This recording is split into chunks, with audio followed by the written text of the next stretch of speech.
భద్రాచలం నియోజకవర్గం BRS party అభ్యర్థి Tellam Venkatrao Rajupeta Jagadish colony భగవాన్ Das colony Venkateshwar కాలనీలలో ప్రచారం నిర్వహించారు.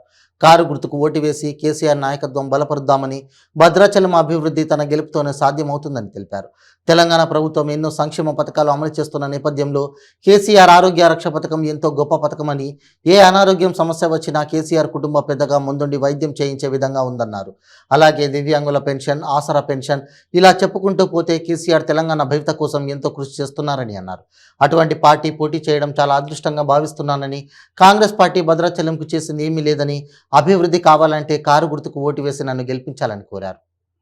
రేపు జరిగేటువంటి 30వ తారీఖు జరిగేటువంటి ఎలక్షన్స్లో బీఆర్ఎస్ పార్టీ అభ్యర్థి డాక్టర్ తెల్లం వెంకటరావు కారు గుర్తుకు ఓట్లేసి అత్యధిక మెజార్టీతో గెలిపించాలని చెప్పి కోరుకుంటా ఉన్నాం. ఈ బీఆర్ఎస్ పార్టీని ఎందుకు గెలిపించాలంటే అనేక సంక్షేమ పథకాలు ఉన్నాయి. ఈ సంక్షేమ పథకాలన్నీ కూడా అమలు కావాలంటే ఈరోజు అన్నీ కూడా మనం బీఆర్ఎస్ పార్టీని కారు గుర్తుకు ఓటేసి గెలిపించాలా. ఈ మొన్న ఇచ్చినటువంటి దళిత బంధు ఏదైతే ఉందో, పేదలు దళితులు పైకి రావాలని చెప్పి కేసీఆర్ గారు 10 లక్షల రూపాయలు దళిత బంధు ప్రకటిస్తే, భద్రాచలం ఉన్నటువంటి ఎమ్మెల్యే దళిత బంధు ఇచ్చి పేదవాళ్ళ దగ్గర 2 లక్షలు 3 లక్షల రూపాయలు వసూలు చేశారు. అటువంటి అవినీతి జరగకుండా ఉండాలంటే బీఆర్ఎస్ పార్టీ గెలవాలా. బీఆర్ఎస్ పార్టీ అభ్యర్థి తెల్లం వెంకటరావు గెలవాలి.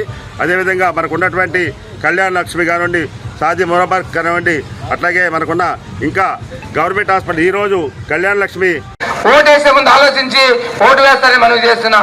అదేవిధంగా ఈరోజు అనేక సంక్షేమ పథకాలు, మహిళలకు సౌభాగ్యలక్ష్మి కింద 3,000 రూపాయలు ఇస్తున్న ప్రభుత్వం. మేము మళ్ళీ వస్తే మేము 3,000 ఇస్తానని ప్రతిపాదించే ముఖ్యమంత్రి గారు. అదేవిధంగా మనం రైతు అయితే రైతు బంధు, రైతు బీమా ఇచ్చి ఈరోజు కాపాడుకుంటున్న ప్రభుత్వం. అదేవిధంగా కూలి వారికి ఏం చేద్దామంటే, కూలి వారికి కూడా ఈరోజు జీవిత బీమా ఇచ్చి ఎవరైనా ఆకస్మికంగా జ్వరంతో కానీ దీంతో కానీ ఏదైనా కారణంతో కానీ చనిపోతే ఈరోజు 20 నుంచి 60 సంవత్సరాలు ఉంటే వాళ్ళకు కూడా జీవిత బీమా ఇవ్వాలని ఆలోచించిన ప్రభుత్వాన్ని కోటేయండి మనం చేస్తున్నాం.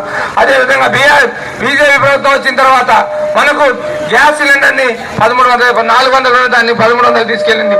అదే ఈరోజు సబ్సిడీ ఇచ్చి 400కే ఇవ్వాలని చేసిన ప్రభుత్వం. ప్రతి మహిళకు 20 నుంచి 60 సంవత్సరాలు ఉన్న ప్రతి మహిళకు కూడా సౌభాగ్యలక్ష్మి కింద 3,000 రూపాయలు పెన్షన్ ఇవ్వాలని ప్రతిపాదించిన ముఖ్యమంత్రి గారికి ఓటు వేసి మీ బలంగా గెలిపించినట్టే.